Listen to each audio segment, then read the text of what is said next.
Hello guys. Welcome to my channel Full on Drama.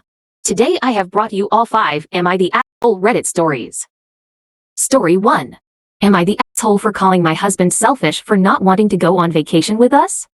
Background. I 37 female and husband 37 male have been married for 10 years and have 3 children. Every summer, my family takes a vacation to the beach. I'm not a huge beach fan, but our kids love it. Plus, my mom pays for me and my siblings and our families, so it's almost a free trip excluding travel there, which usually isn't a huge cost. Some years only some of my family makes it, but a few years ago my entire family 50+ people went as a last trip with my grandma. Husband hates the beach, but reluctantly went with us. His behavior was horrendous. He wouldn't leave the condo, bailed on previously booked activities that made the cost go up for others, and didn't help at all with our kids. It was basically like he wasn't there, and when he was complaining the whole time. I was so embarrassed. My whole family gave me the pitying stares the whole time and tried to help me as best they could, but it was just a miserable time. Our daughters begged him to play on the beach with them and he just wouldn't engage at all. Since then, he hasn't accompanied us back. In fact, he will only go on vacations with us if it is a place of his choosing, which is usually hiking. Don't get me wrong, I like to hike, but I'd also like to do other things. And so would the kids. Now on to the part where I called him selfish. We are now planning our trip for this summer to the beach. And once again, he says he will not go. The kids are devastated again, because they want him to go so they can swim together and build sandcastles together. He says he just hates the beach and there's no changing his mind. I got frustrated and called him selfish because he never wants to do anything that the kids enjoy. He said I was being a jerk and there's nothing I can do that will make him like the beach. I told him it's not about liking the beach. It's about spending time with his family. He says we could skip it and go hiking instead if we want to spend time together. So I said we won't be going on any more of his vacations. Now I feel guilty, since that was the one thing he would do with us. So, am I the asshole? Edit. I'm not going to deny my kids the yearly beach vacation. They look forward to it all year long, but they are quite literally the only ones there without their dad present, and they've noticed. Edit 2. My whole extended family does not go every year. We don't spend the entire time together. There is plenty of downtime and time to be alone. I have suggested new places before and been vetoed. His family has also wanted to do a beach trip. They love the beach, but he refuses. Also, he has no trauma. He just hates the heat and sand and says it's boring. Edit 3. We do go on smaller hiking trips throughout the year. Every other year, we take a long hiking trip in addition to the beach trip. We can only do that every other year as it isn't a free vacation. He has plenty of vacay time, so that's not an issue. He gets along with my side of the family. Also, in 10 years, he has only gone once. I didn't mind before kids, but I'd like him to go every once in a while with us. I do not expect every year. Last edit. Thanks for all the comments. I'm bowing out of the convo, though, as some people apparently have no reading comprehension and are unable to understand that. 1. We do go on his hiking vacations multiple times a year. Hiking is literally the only vacation he will choose, so there is no compromising on different locations. 2. He has no trauma with the beach. He just doesn't think it's fun. 3. I never badmouth him in front of our children. 4. I have no control over the location of this particular vacation. 5. He has only went with us once in 10 years. I don't mind him skipping some, but every once in a while would be nice. Thank you all. Have a nice day.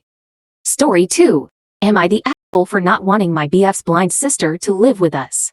I 17 female have been with my boyfriend 18 male for 2 years. My boyfriend lives with his grandmother and his sister. His sister is 16 female named Grace. My boyfriend's grandmother wanted to discuss what would happen when she dies and who would be taking care of Grace. My boyfriend said that we would take her in. I was listening to this conversation. After the conversation was over, he went into Grace's room and asked her what she thought about this plan. She excited agreed and was making all these plans on getting a German Shepherd service dog. Since me and my boyfriend want to move out when I turn 18 and move to Texas to get a little apartment, a big dog is out of the picture. To also mention that Grace can see from 4 or 5 feet in front of her. She doesn't know how to take care of herself. Her hair, since she is black. I am white with silky hair and my BF has white boy hair too. Grace does not know how to clean up after herself or do the dishes. It's not that she can't do them. It's that my boyfriend's grandmother babied her and still does. Grace was my boyfriend's grandmother's last child to raise, so she got coddled all her life. I will not baby Grace. I don't want the responsibility of taking care of Grace, when Grace should be her own person or adult. My BF is constant that she moves in with us. And if this were to happen, we would have to take time out of our work schedules to drive Grace around or take her out. It would be different if he would be paying all the bills, but we are going 50-50 on this. And what if we decide to have kids? My point is Grace cannot live with us, especially because this would be a permanent placement. Me and him have been going back and forth on this for the past week. I decided to ask my grandma for advice on if I was the or not, and she said I was because I should be teaching her how to take care of herself. I feel that it isn't my job or responsibility to, but I also feel I am the asshole because I should be more open-minded about letting her move in with me and my BF. Am I the asshole? Story 3. Am I the asshole for choosing to go away on vacation with my girlfriend than my mother?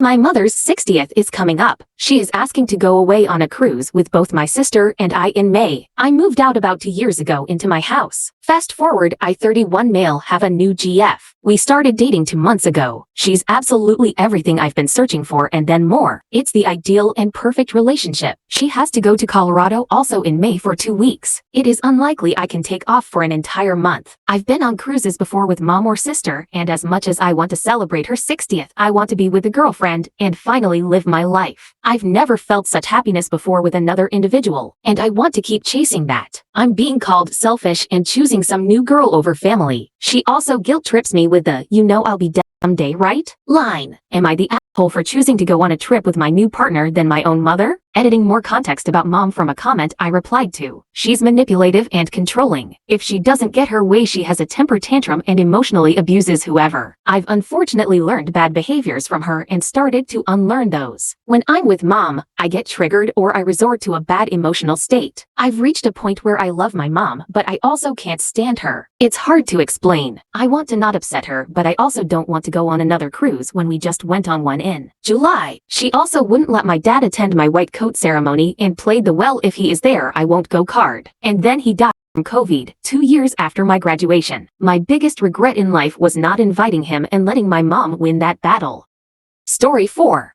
Am I the asshole for not doing the homework my husband's therapist assigned to me?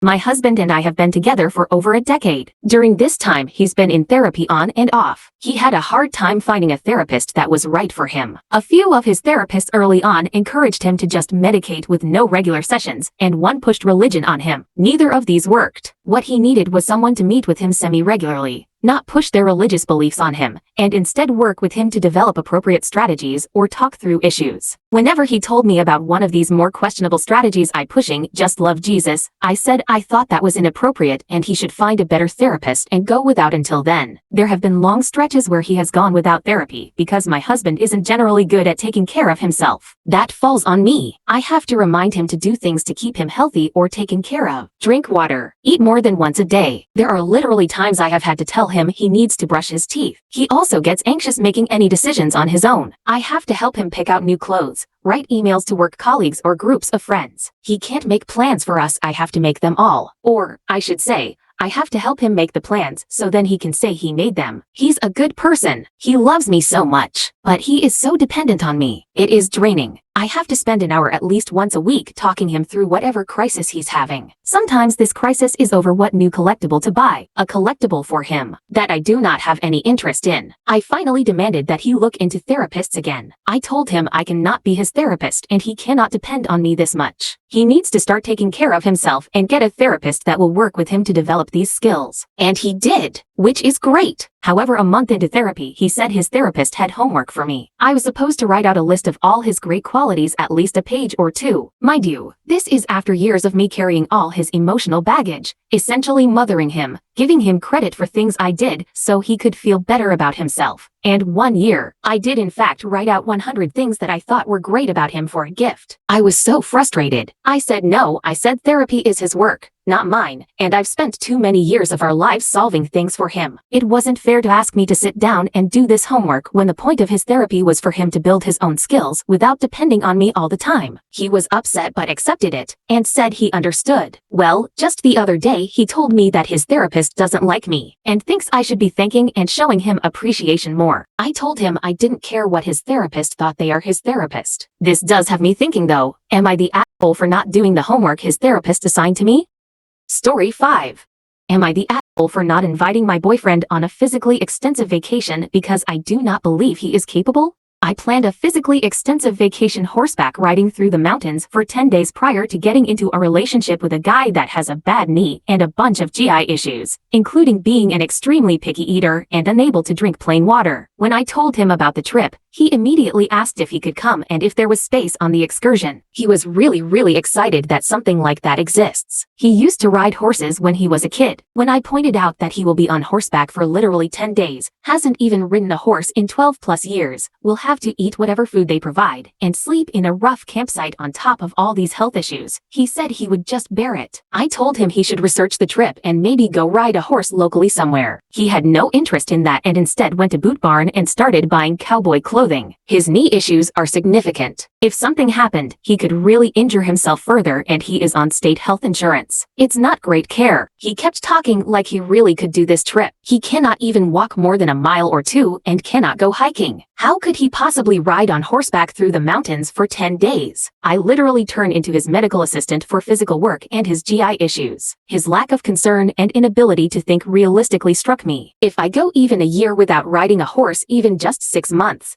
then I am in serious pain after 2 hours of riding. This would be 10 whole days, not to mention the GI issues. He has sporadic GI issues that cripple him for hours. So the thought of 10 days of me having to worry about him, likely have to help him out a lot, and the risk was real that he may not be able to even finish the trip at all, had me really start to dread the trip. I ended up having to tell him that I really want to just do this trip solo, as I originally planned it. I am a professional rider and I want to get the most out of this trip. He's mad at me and will not acknowledge his physical impairments. So, am I the asshole? Edit, the water thing. He is physically able to drink water. He says it worsens his heartburn and that's why he needs to drink soda, chocolate milk, and flavored water. He also cannot eat normally. I have only ever seen him eat chicken fingers, plain cheeseburger, just bun plus patty, mildly spiced Thai curry, pizza, Kraft mac and cheese, and other packaged foods. He says he cannot eat vegetables. I have never seen him eat a vegetable with the exception of the ones in the Thai curry. This alone is almost reason for me to not want to go with him. They don't have a kids menu. There will be a chef making food and you don't get to make requests.